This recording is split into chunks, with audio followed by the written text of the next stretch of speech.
اتھل میں بارشوں نے تباہی مچا دی۔ اتھل سیلابی ریلے سے لنڈا پل ٹوٹ گئی۔ سندھ بلوچستان کا زمینی رابطہ منقطع ہو گیا۔ اتھل کانٹا ندی اور لنڈا ندی میں طغیانی سے اتھل شہر زیر آب آ گیا۔ اتھل میں ہزاروں لوگ پھنس گئے۔ چاروں اطراف سے سیلابی ریلے گزر رہے ہیں۔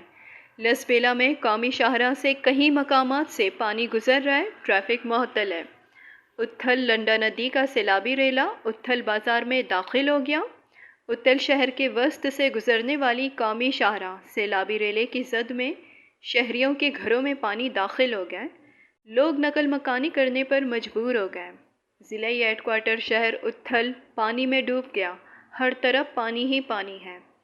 اتھل میں موسلا دھار بارشوں کی وجہ سے سیلابی ریلا لنڈا پل کے اوپر سے گزر رہا ہے، جس کی وجہ سے سیلابی پانی شہری آبادی میں داخل ہونے سے خلیفہ گوٹ، بشوانی فقیر گوٹ، لاکھا گوٹ، پیر گوٹ زیر آب آ گئے۔ وش نیوز اتھل۔